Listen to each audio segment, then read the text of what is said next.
He rode in with the sun at his back, a ghost made of dust and leather. They called him the Marshal, but he wasn't a lawman. Not really. He was a hunter, and the paper in his pocket said the woman was worth $500, dead or alive. In 1884, in the Arizona Territory, that was a king's ransom. The kind of money that made a man ignore his conscience. And the Marshal had been ignoring his for a long, long time. The adobe house was a tiny speck against the vast, brutal landscape, a place to disappear. He'd been tracking her for 3 weeks, across deserts that would cook a man alive and mountains that would freeze him solid. He was tired. He was thirsty. But most of all, he was good at his job, the best there was. He'd watched the house for hours, learning the rhythm of their lives. A woman and a boy. That was it. He saw the boy at a small table, scratching at a slate. He saw the woman moving with a quiet strength, a kind of weary grace that tugged at something deep inside him, something he'd buried a long time ago. He nudged his horse forward. Time to end this. The horse snorted and the woman's head snapped up. Her eyes met his through the grimy window pane. Fear. He saw it plain as day. But it wasn't the fear of a killer cornered. It was the fear of a mother wolf protecting her cub. He swung down from the saddle, his spurs jingling a lonely tune. He kept his hands slow, deliberate, away from the colt, 45 riding on his hip. He didn't enjoy this part, the terror, but business was business. "Ma'am," he called out, his voice rough from dust. "I need a word." The door creaked open. She stood there, a shadow in the doorway, the boy peeking out from behind her skirts. She was younger than he'd expected, with green eyes that had seen too much trouble. Her hand was resting near the doorframe, right where a shotgun would be. Smart woman. "We don't get visitors," she said, her voice steady. A lie. Her shoulders were coiled tight as a spring. "Name's not important," he said, pulling the folded wanted poster from his vest. He let it hang open in his hand. "I'm here on business." Her face went pale, but her eyes blazed. "I don't know what that paper says. You've got the wrong house." He'd heard it 1,000 times. The denial. It was always the first step. He shook his head slowly. "Anna Marie Winters, wanted for the murder of Harrison Cross. The description fits. Running out here to the middle of nowhere. That fits too." He saw the fight go out of her, just for a second, replaced by a cold, hard despair. Behind her, the boy, David, stepped closer, his small face a mask of confusion and fear. Anna's hand twitched closer to that unseen shotgun. "What makes you think one man can just ride up and make accusations?" she challenged, her voice finding its steel again. He shifted, just enough for his coat to fall open, revealing the star-shaped badge pinned to his vest. It wasn't a sheriff's badge. It was a territorial marshal's badge, giving him authority across counties, across the whole damn territory. "Because I'm a duly deputized agent, ma'am," he said, his voice flat, "and I'm here to bring you in." The silence was absolute. Even the wind seemed to hold its breath. The desert hawk circling overhead was the only thing moving in a world that had frozen still. The boy's hands were trembling. Anna's face was the color of ash. "My son," she said, her voice cracking. "He has nothing to do with this. He's innocent." "I'm sure he is, ma'am, but he can't stay here alone. He'll come with us. Once we get to Tucson, we'll find a place for him." "No." The word was a razor's edge. She moved, blocking her son completely. "Take me, but you leave him here. He knows how to survive." The marshal almost laughed. A 12-year-old boy, alone in the Arizona Territory, between the Apache raids, the rattlers, and the sun, he wouldn't last a week. "I can't do that, ma'am. In good conscience, I can't leave a child out here to die."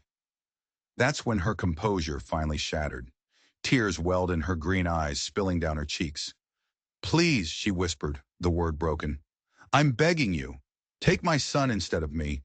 Let him remember a mother who ran away, not one he watched hang from a rope." The plea hit him like a physical blow. It was wrong. Twisted. What kind of mother says that? It went against every law of nature. A mother protects her child to the last breath. Her offer was so unnatural, so desperate, that it planted a seed of doubt in his mind. This wasn't just a killer trying to escape. This was something else entirely. Something was terribly wrong with this picture, but he couldn't show it. He couldn't let her see the crack in his armor. His job was simple. Bring her in. The law was the law. Feelings had no place in it. I can't do that, ma'am, he repeated, his voice harder than he intended. The law's clear. If you're innocent, a jury will see it. If you're not, you'll face what's coming. We're all going to Tucson.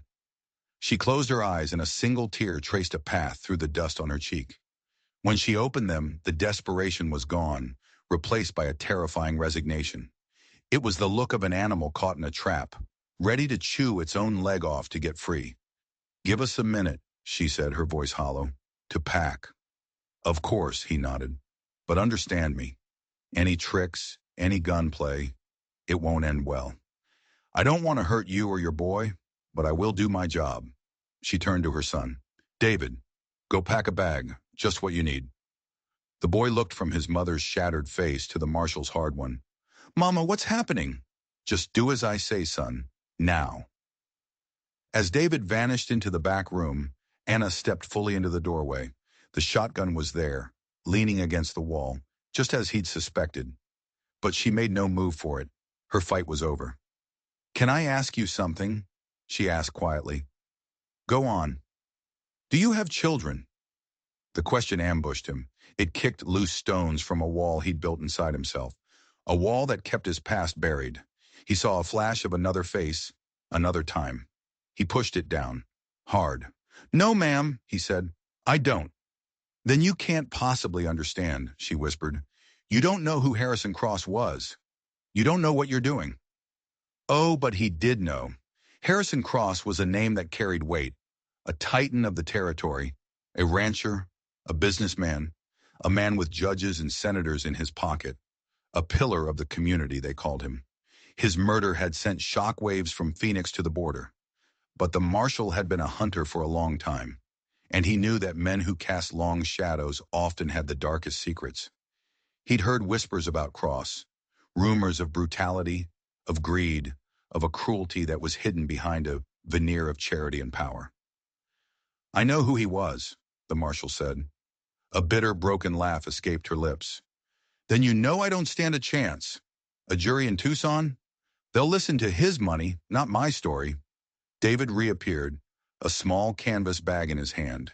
He went to his mother's side, and she wrapped an arm around him, holding him tight, a shield against the world. Are you ready? The marshal asked, the words tasting like ash in his mouth.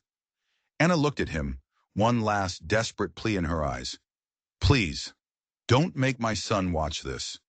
But his heart was a stone. It had to be. He shook his head.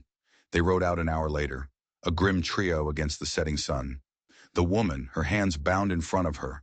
The boy, riding behind her, his small arms wrapped around her waist, and the marshal following a few paces back. The weight of $500 silver feeling heavier than it ever had before. The journey to Tucson was 2 days of hell. The sun was relentless. The silence between them even more so. The boy, David, never spoke, not a single word. He just watched the marshal with his mother's green eyes, an unnerving, ancient gaze that seemed to see right through him. It was a look of judgment, of quiet, burning hatred. The marshal had seen that look before, but usually in the eyes of hardened men, not a 12-year-old boy. Anna was a ghost. She ate what little he gave her, drank the water from his canteen, but her spirit seemed to have already left her body. She was just a shell, being carried along by the inevitable current of the law.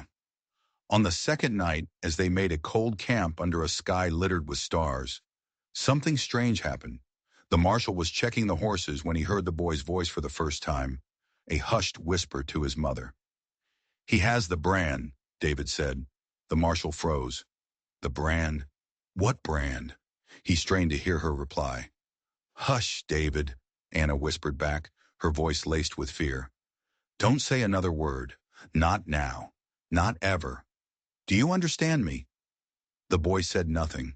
The marshal slowly backed away, his mind racing. The brand. It meant something. A warning. A clue. He didn't know, but it was another piece of the puzzle that didn't fit. This wasn't a simple murder case. He could feel it in his bones. There was a deeper, darker story here, and he was walking right into the middle of it. They arrived in Tucson as the sun was high, a town buzzing with talk of the trial. Sheriff Brody met them at the edge of town. He was a big man with a florid face and small, piggy eyes that seemed to miss nothing. He looked at Anna with a sneer of contempt. "Well, well," Brody boomed. "Look what the cat dragged in. The famous Black Widow of the territory. Good work, Marshal." But as Brody's men took Anna away, the sheriff pulled the marshal aside. "A word of advice," he said, his voice dropping to a low conspiratorial tone. "This is an open and shut case. Harrison Cross was a great man, a friend of mine. This woman, she's trash. The trial is just a formality. The rope is already waiting." The marshal looked into Brody's eyes and saw something that made his skin crawl. It wasn't just the confidence of a lawman with a solid case. It was the smug assurance of a man who held all the cards, who knew the outcome of the game before it even started. The trial began 3 days later. It was a spectacle. The courtroom was packed, the air thick with heat and righteous anger. The prosecutor, a silver-haired shark named Richardson, painted a picture of Anna as a cold, calculating killer, a Jezebel who had taken advantage of Harrison Cross's kindness and then murdered him for his money. Anna's lawyer, a young, nervous public defender named Phillips, was completely out of his depth. He was a lamb being led to the slaughter. The prosecution's case was flawless, too flawless. They had witnesses who swore they heard Anna threaten Cross. They had a signed receipt showing she'd recently purchased ammunition for the exact type of rifle used in the killing. The marshal frowned. Anna was smart. She wouldn't have been that sloppy. Then the doctor testified. He claimed the angle of the bullet wound proved Cross was shot from a distance while he was trying to flee. It was a cold-blooded ambush, he said, but the marshal knew guns. He'd seen the wound on Cross's body himself before he started the hunt. It was a close-range shot. Powder burns all around it. The doctor was lying. The evidence was being twisted, shaped to fit a story that had already been written. The sheriff, the prosecutor, the doctor, they were all in on it. This wasn't a trial. It was a performance, a public execution dressed up in the robes of justice. The marshal felt a cold knot tighten in his stomach. He had brought this woman here. He had delivered her into the hands of men who had no interest in the truth. He looked over at David, sitting alone in the front row, his small face a stone mask. The boy's words echoed in his head. He has the brand. It had to mean something. On the second day, Anna took the stand. Her voice was quiet but firm as she told her story. She spoke of Cross's unwanted advances, of his threats, of the stormy night he forced his way into her home, drunk and violent. He tried to hurt me," she said, tears streaming down her face. "I fought him. I warned him. But he wouldn't stop. He laughed at me. So I reached for my husband's rifle. I shot him." It was a story of self-defense, a story of a desperate mother protecting herself and her son. It was a story the marshal now believed. But the prosecutor, Richardson, tore it to shreds. He was a master of his craft, twisting her words, making her sound like a liar, a manipulator. "No witnesses, Mrs. Winters?" he sneered. "No proof of this alleged struggle? Just the word of a woman who fled into the desert like a coward?" By the time he was done, the jury was looking at Anna with open contempt. The nail was in her coffin. The young lawyer, Phillips, looked defeated. There was nothing more he could do. The prosecutor rose for his closing argument, his voice thundering through the silent courtroom. "The evidence is undeniable. The motive is clear. This woman is guilty of murder in the first degree, and the law demands but one sentence for such a heinous crime: death by hanging." A murmur of approval rippled through the crowd. The judge looked grim. The jury looked convinced. It was over. The marshal felt a surge of sickness. He had done this. His 500 pieces of silver were stained with innocent blood. And then, just as the judge was about to dismiss the jury to deliberate, a small voice cut through the oppressive heat. "No!" Every head in the courtroom swiveled. David was on his feet, his small body trembling, tears of rage and grief carving paths through the dust on his face. "You're wrong," he shouted, pointing a shaking finger at the prosecutor. She didn't do it. I did. The courtroom erupted. The judge hammered his gavel, his own face a mask of shock. Sheriff Brody lunged for the boy, but David was already talking, the words spilling out of him in a torrent of truth. He came that night, the boy cried, his voice breaking. He was drunk. He was hurting my mama. I heard her scream. He was going to, he was going to kill her. So I got my father's rifle. I came out of my room, and I shot him. I killed Harrison Cross. Anna was on her feet, screaming, David, no! Don't listen to him. He's just a boy. He doesn't know what he's saying.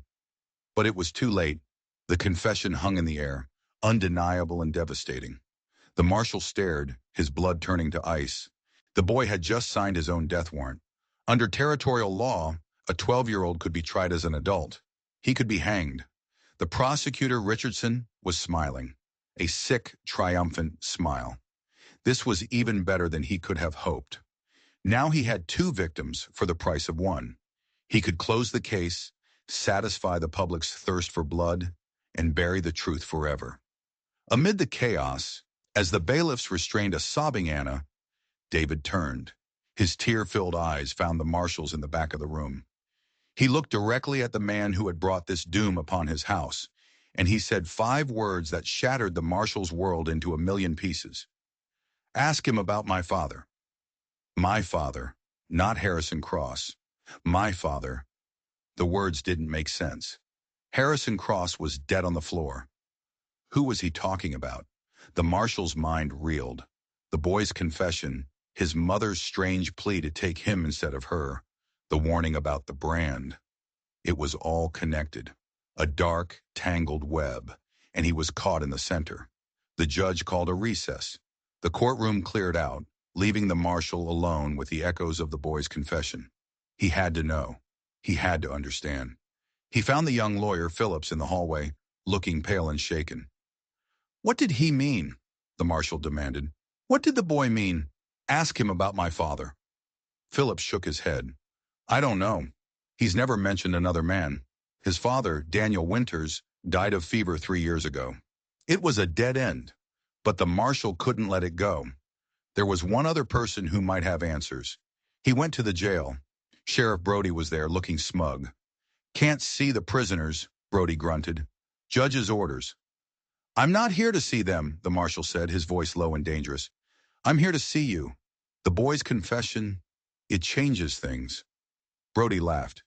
It just makes things cleaner. The little rat confessed. We hang him.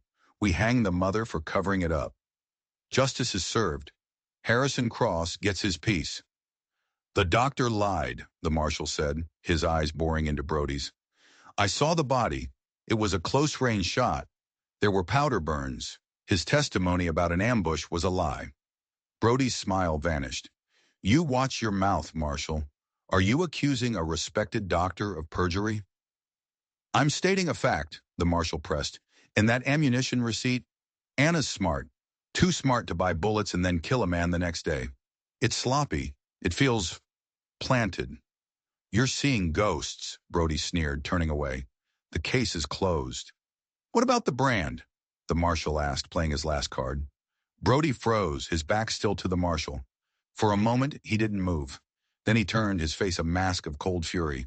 You stay out of this. You did your job. You collected your bounty. Now ride out. There's nothing for you in Tucson anymore. If you know what's good for you, it was a threat and a confirmation. Brody knew about the brand. He knew what it all meant, and he was terrified of it coming out. The marshal left the jail, his mind on fire. He had the pieces, but they were scattered, jumbled. He needed a key. He went to the one place in town where secrets were bought and sold, the saloon. He found a corner table, ordered a whiskey, and watched. Listened. He knew what he was looking for. Harrison Cross was a powerful man, a land baron. Men like that don't get that way by being nice. They make enemies. They crush people. He started asking questions, dropping coins, buying drinks for disgruntled ranch hands and old prospectors. And slowly the story began to emerge, a story of greed and terror. Harrison Cross hadn't just been a rancher. He'd been a predator. He was using strong-arm tactics, threats, and legal trickery to force smaller ranchers off their land, buying up their property for pennies on the dollar. He was building an empire on the ruins of other men's lives. One old-timer told him about a man named Daniel Winters, Anna's husband. Good man, Winters, the old-timer slurred. Had a prime piece of land, good water. Cross wanted it, offered him nothing for it. Winters told him to go to hell. A month later, Winters was dead. Mountain fever, they called it. Funny thing, though, the day after the funeral, Cross had the deed to his land, and the widow, she went to work for him, cleaning his house. No choice, see? He owned everything she had left. The pieces clicked into place. Cross had murdered Anna's husband, or had him murdered. He'd taken her land, forced her into his service, and then when she fought back against his advances, he tried to destroy her too. But there was still one piece missing: the brand. What was the brand? He found his answer from a drunken cattle hand who used to work for Cross. Meanest man I ever knew, the hand mumbled into his beer. Used to brand his cattle with a double cross, 2 X's, said it stood for his name, but that wasn't his real mark. He had another one, a personal one, a small star. He burned it into anything he thought he owned: saddles, guns, even people. The marshal's blood ran cold. The cattle hand described the brand: a 5-pointed star inside a circle, a mark of ownership, a mark of slavery. The bar suddenly felt too small, the air too thin. The marshal stumbled out into the night, the world tilting under his feet. He unbuttoned his own shirt, and there on his own shoulder was a faded, puckered scar, a 5-pointed star inside a circle. The brand. He had the brand. The memory hit him like a physical blow, a tidal wave he'd held back for 20 years.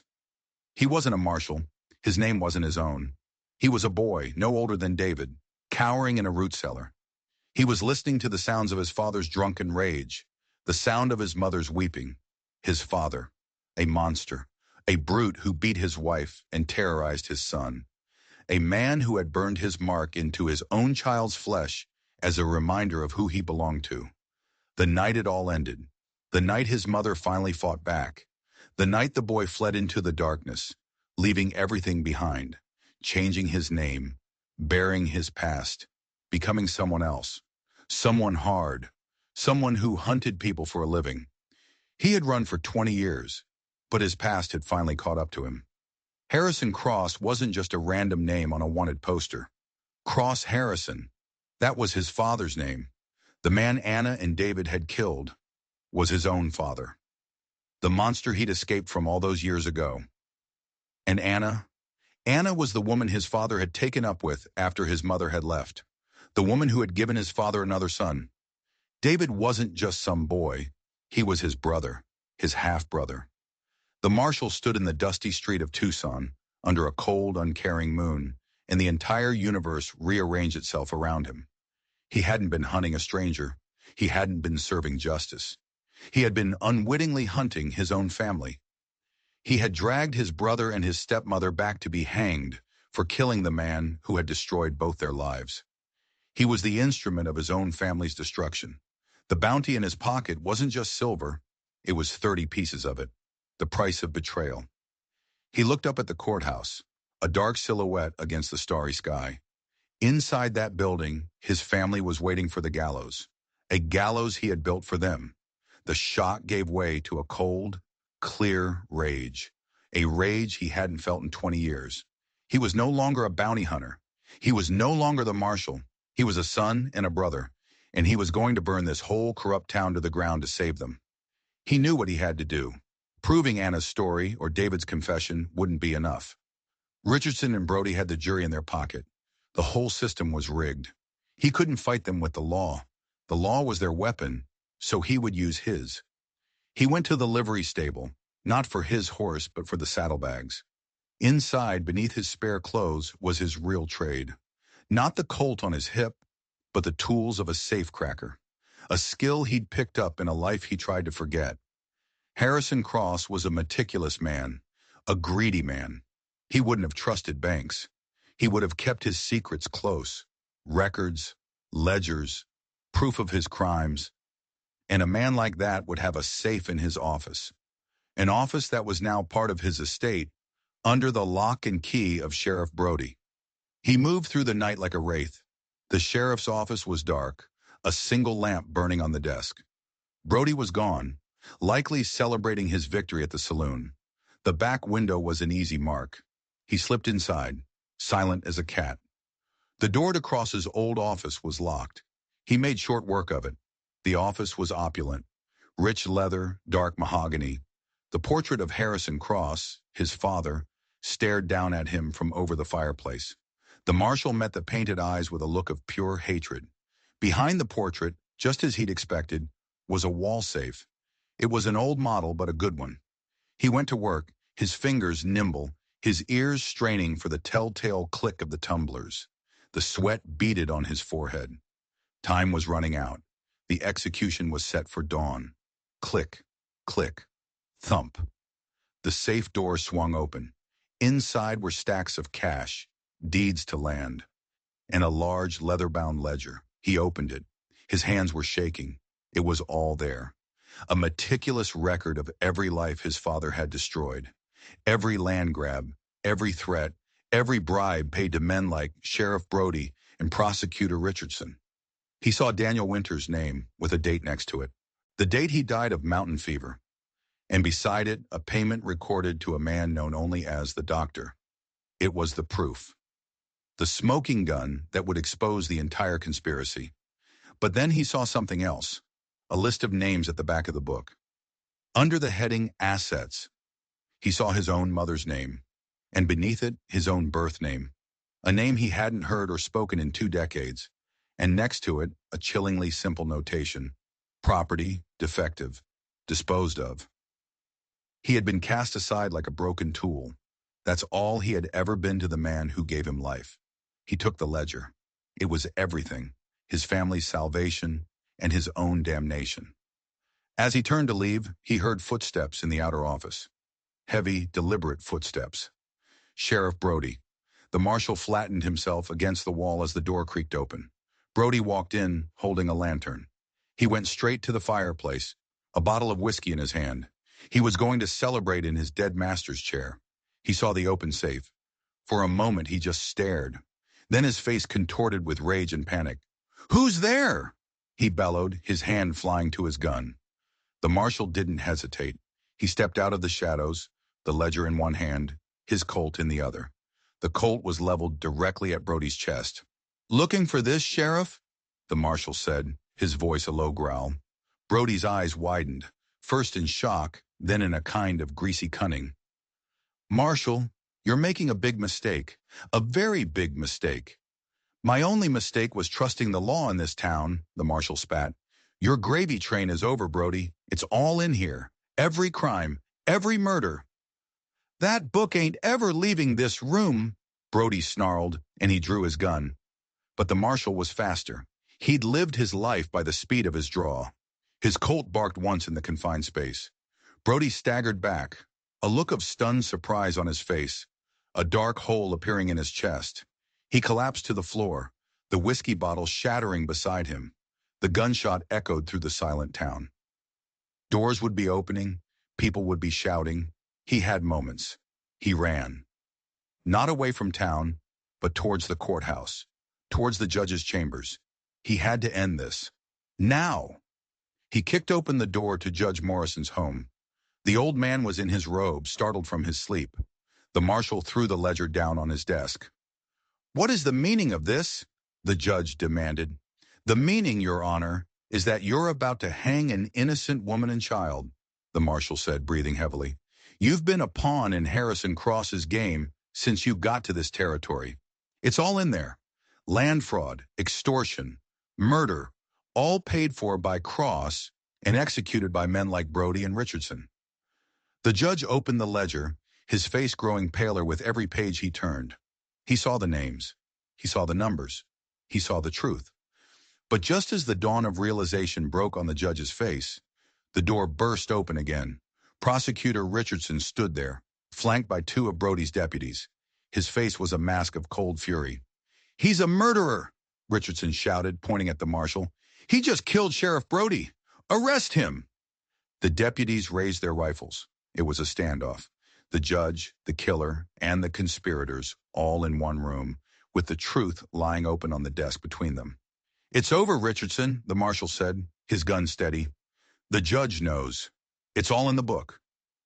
Richardson laughed, a chilling, humorless sound.